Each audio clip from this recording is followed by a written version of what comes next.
Hello, everybody. Welcome to the Types of Marketing series. Today, we will discuss about branding. What is a brand? What does it take to become a brand that is well known in the market? What are the elements of a brand? What are the different types of branding? What are the qualities of a strong brand? This is all what we are going to discuss in this particular session. So, without further ado, let me start off this session. So, firstly, what is a brand? So, if we simply look at defining it, a brand is a product, service, or concept that is publicly distinguished from other products, services, or concepts so that it can be easily communicated and usually marketed.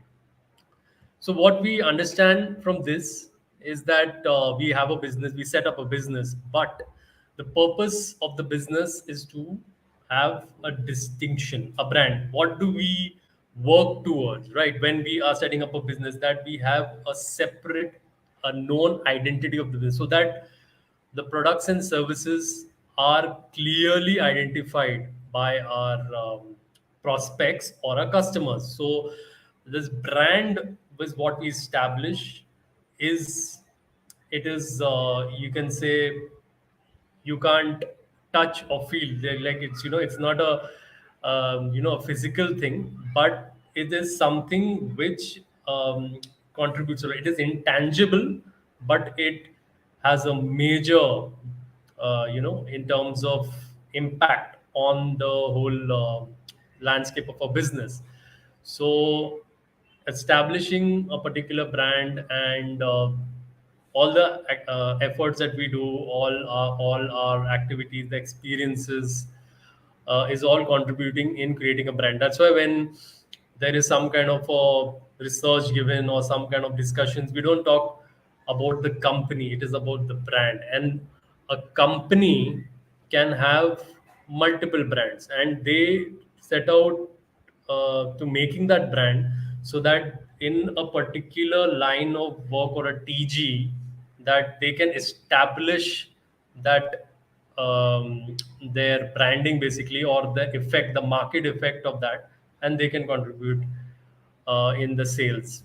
So if like you have a company and you have say for example, you have set out a chocolate brand, and that chocolate brand does very well, right? Then you can start something under the same line, under the same brand name. You have another company who is manufacturing biscuits.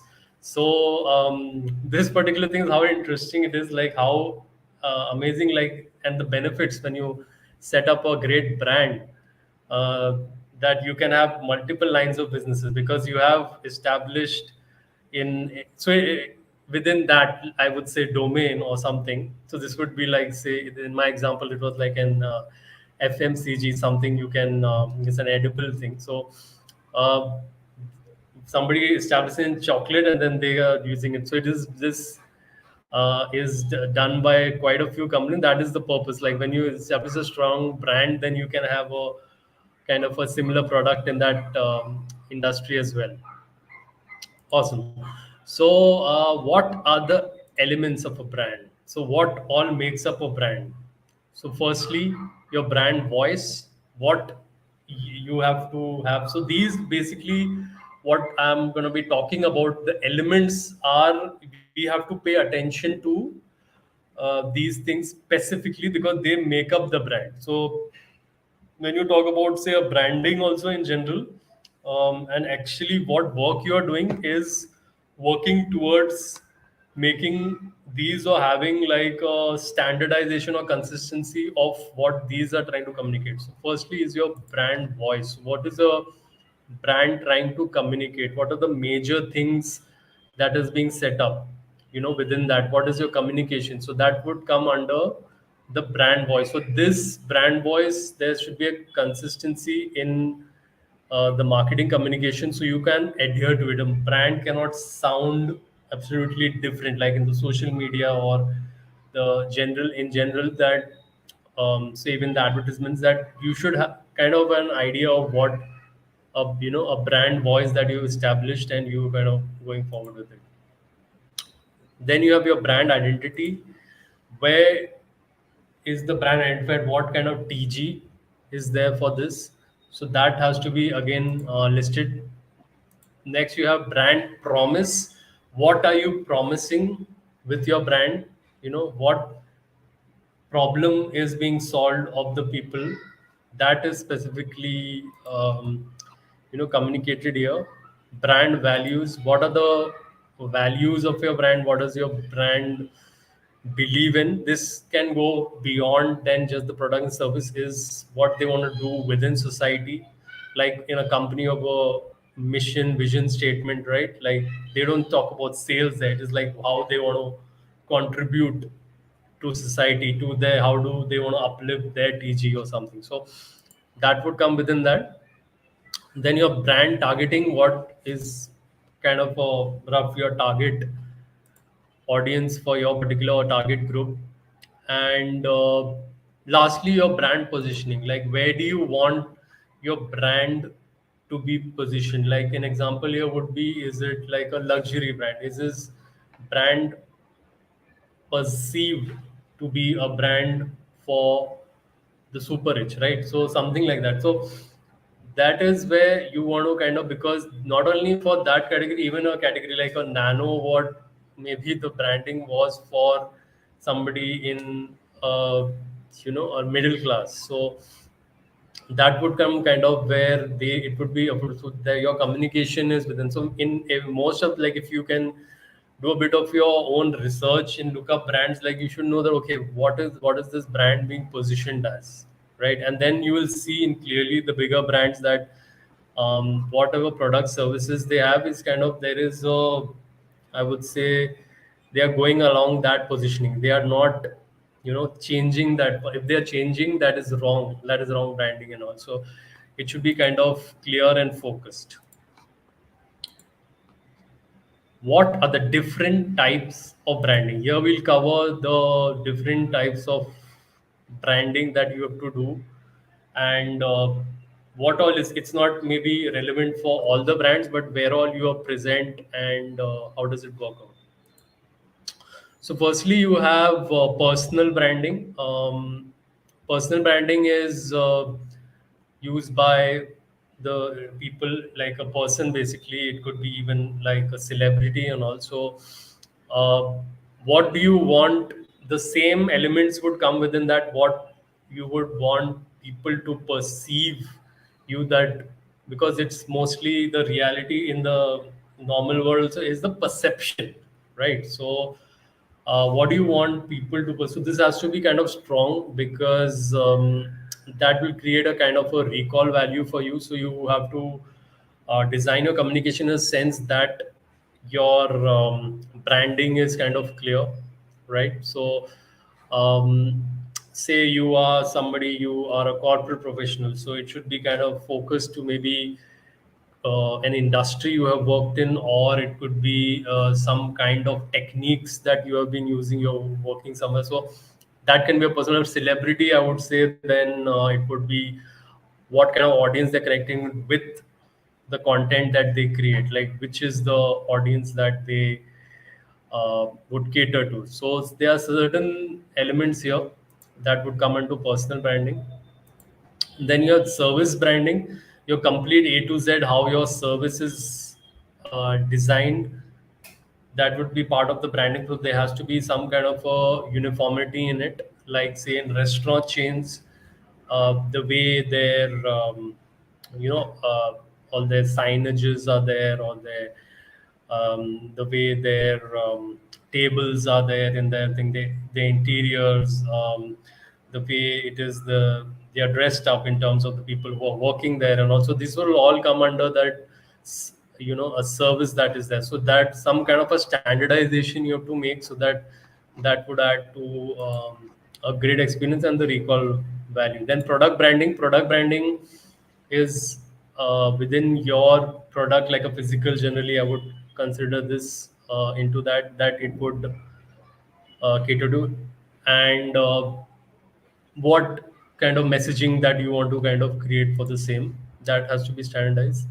Your cultural branding, that what do the people like, that this has to be like, even an MNC brand, they have to be aware of the certain cultures, so they kind of change the branding. So here it would come under cultural branding, because they would identify that where exactly, what are the interests of the people there, what is the cultural fitment there, how do people kind of react in different situations in their particular region or something like that. So it would vary, so right, so you have to be kind of aware of that.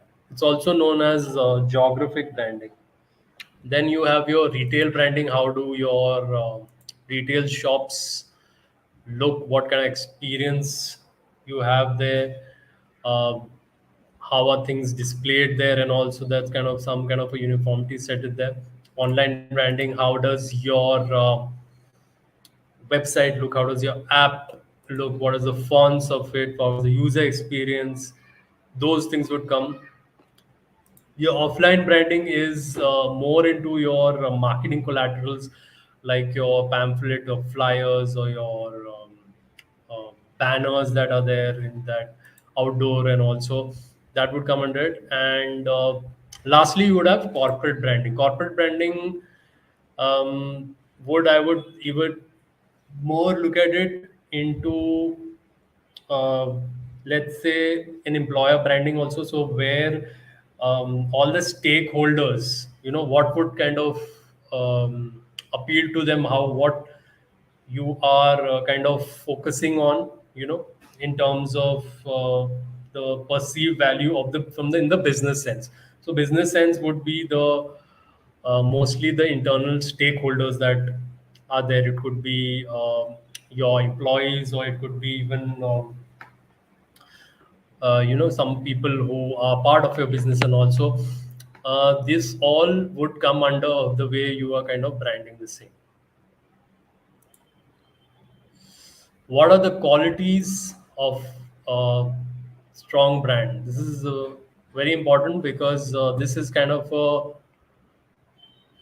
what we should work towards. Like if you are working in branding, then you kind of get into the more details, and then you analyze strong brands also, and then you see what is kind of appealing to them, right? Like how do you create this particular phenomena of a strong brand. So that's what everyone is working on. That's what they want, whether it is for personal brand or the whole company, that they set up a strong brand, and can have a better connection with the audience, and a better, recall value basically.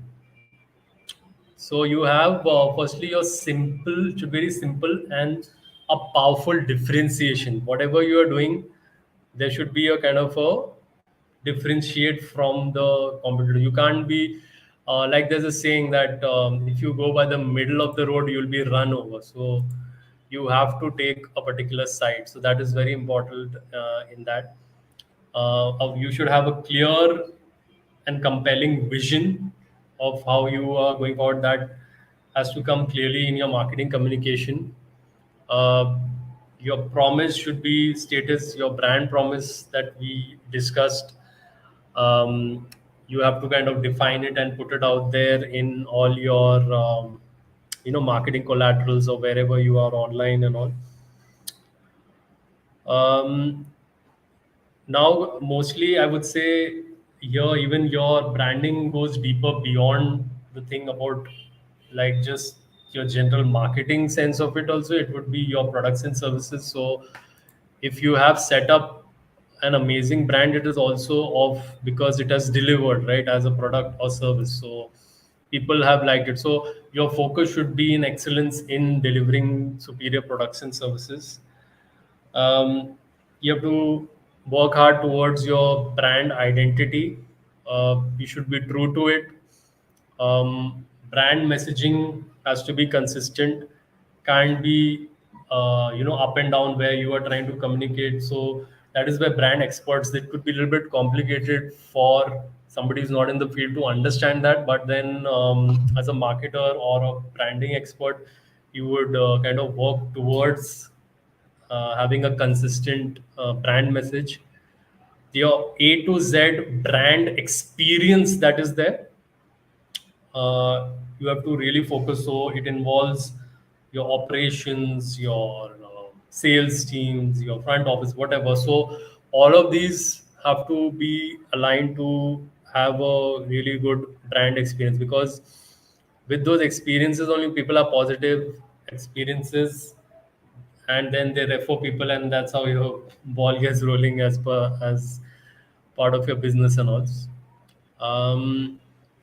How do you develop a particular community of people who of brand advocates? um, that is where all this messaging would come in, that you there is a group of people who are using your products or services and are extremely loyal, and they even advocate about it to others.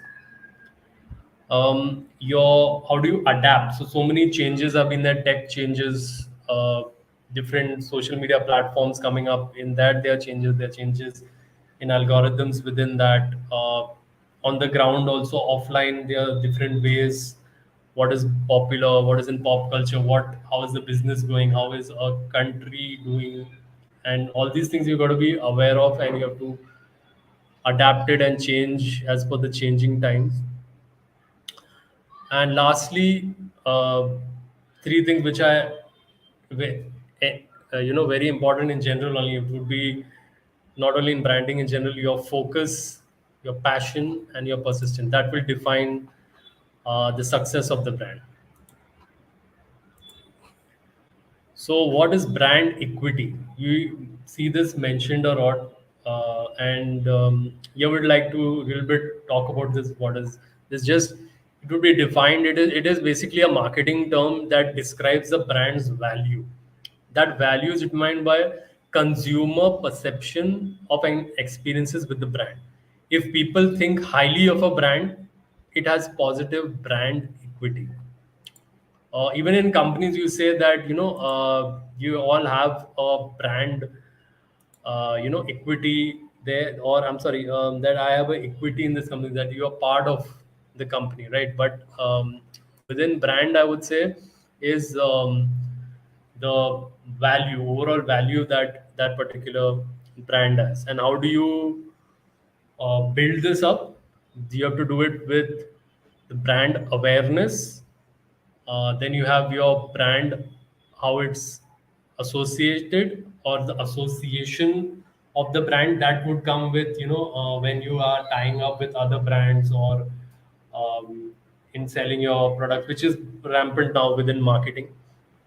What kind of brand experience you have, how the consumers are perceiving the quality of your products and services, what kind of loyalty you have. You can see with the competitors, compare, are they jumping ship, are your are they really staying with, if you are providing the same thing as the other brand in terms of the product or the service is very similar, why are they going? It is with the brand loyalty that you have generated over the years. And then the brand preference, like, do they really prefer your brand, and for what reasons are they preferring your brand to the others? And that is something to work on and focus, so that you have more and more people who have a positive experience and work towards your brand. Awesome. So this has been a good session. I'll just go to the Q&A section. Basically, for participating in Q&A, you can DM me on LinkedIn your questions regarding a particular topic. I'm covering a lot of different types of marketing, so you can just whatever questions you have, and then we'll kind of discuss them in these live sessions. How does branding work for celebrities? So for celebrities, it is over the years, so much of evolution has happened. Celebrities have today managers in place. You have your PR team, and also their work is towards creating, a very positive image for that particular celebrity and their brand value in, in certain sense. They have to build that has to be communicated to the certain decision makers, right? So to the other brands that who want to sign them up, so that would come within their marketing effort, as well as the brands that they have signed, right? So there is a certain consistency that is happening to the brands that they are signing, what type of companies that they are endorsing, what type of work, more importantly actually, that they are doing, that would then connect them to a particular audience and all. So uh, branding of celebrity, very important. Sometimes it can be done in a natural terms of it, like you are a particular kind of music that you create, right? So there is a certain kind of maybe an audience for that, right? So that automatically would, your brand is within that particular TG, right? So, or it is the kind of perception of you that is there, so how is that particular perception work to create a perception so that those kind of brands can appeal. If obviously if there's a particular movie star and they've had a, one or two huge hits in terms of the in the mass market, then you have mass brands connecting, because they are seeing that this person has contributed to a lot of ticket sales to his particular movie in the in general in the mass market, that then it will appeal to. So that means that person is pretty popular, well known is at the moment, so that once that person endorses our product, then he can kind of appeal. I mean, it'll raise our even brand equity basically. How much does branding work contribute to sales? So obviously there cannot be any direct formula for this, but it has a major impact. Like you take an Adidas shoe, right? Like how much does it cost? Like say one of the latest shoes I was seeing, they were around say 10,000. So that is with the brand. That same shoe, I mean, a few, like somebody ties up with any factory, you can kind of make that, right, like within 500 rupees also. But why they are selling it for, and is a brand that they've built over a period of time. So that is the contributing. So that is the contributor to the sales. So in such an example, it will be like say at least 10 times the case, right? So if say you're selling it at 1,000 rupees, so then here you're selling it at 10,000 is a brand. So it is the branding work that you've done over the period of time. Also the brand, how it is performed, how it's been accepted by the people in the business itself. So that is how it kind of would work out is an important activity. Without that, I don't think there'll be any sales. If I could answer, that would be kind of a straightforward thing to say on that. How does employer branding affect hiring for a company? A very important thing question us, where how a company is being perceived, right? Like for people who want to actually join, is not to purchase the products or services. So what is being written about them on LinkedIn, what is being talked about them in within social media, you see a lot of their advertisements and all that. So um, here where it would kind of affect, it would be very important, uh, because from that particular perception a person applies to a particular company, right? Like these popular companies who are say advertising on television, why there's a perception created that is a a great place to work, great hiring and all happening in their company. So that is a part of it. But now kind of getting more granular, there is even like employer branding is coming up as a major function. So whatever activities you are doing to raise that perception of people who will join your company, or raising it to a level where it is a create a attractive place to join, that would be under the employer branding, right? So This is a very important, because if the workforce that is joining, you want to have the best people to work for, right? That is the aim of that, so that they get you the best results. So you have to initially, I would say, appeal to them majorly, right? And your branding has to be designed in such a sense that you create these, positive impressions. And you are kind of talking in social media and all. Major top management people uh, on, say, LinkedIn, they have a social media team who is, posting for them, because they are kind of indirectly kind of brand ambassador for their own company and all, even the employees within the company. So all that thing has an effect on employer branding. Should a company choose brand ambassadors? So brand ambassador, what we understand, is not only like a celebrity who is going to be as part of your advertising, promotional campaigns. Also the people within the company who are kind of joining, that would, I would be more relevant to more of the higher management. uh, Also somebody who is maybe a stakeholder and invested in your business. So they are all, I would say, your brand ambassadors. You should look at choosing them.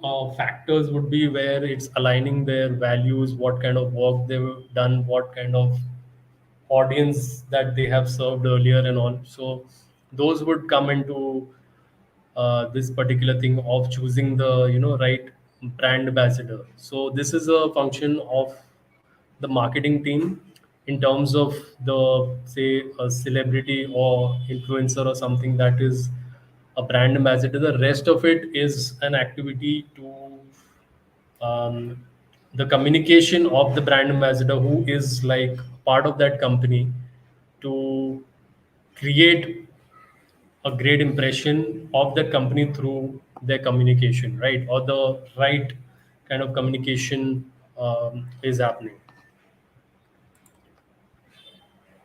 How does sustainability branding work?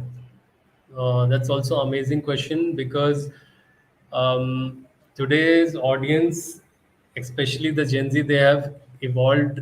They not only want a great product or service or experience, they want to be associated with such a brand that is doing something for the environment or the people, in general, so sustainability here, it would be more focusing, I would say, on environment. Like for example, on that mama, that they have a particular campaign where they are contributing to trees, basically to planting trees, and also creating a great, so they have campaigns. And many brands are doing it, and it should be part of your branding activity, especially if you're a bigger brand and say you're in the products, you're manufacturing something. There has to be a sustainability angle within that, which not only you, it's in your marketing, which you are actually doing. Because end of the day, businesses bigger thing is to serve the society. So this should come, and they want to be associated. The newer generation that is there, they are more conscious about these things. There's so much of information and all. So this is something which the newer brands have done, and even older brands are working towards in doing. And this should be done in a way that is not, I would say, preachy or anything, but something which is, has some substance in what they are doing, something which is well thought out, and is going to have a major impact as well. Awesome. So it's been a great session on branding. Um, if you would like to work with me, I'm a digital marketer. On the top right, you can connect with me via my Linktree link. You can scan that QR code, and would definitely would like to work with you if there are any kind of projects within digital marketing and all, and we can definitely take it forward from there. Thanks a lot. Thanks for your time. I'll see you. Take care.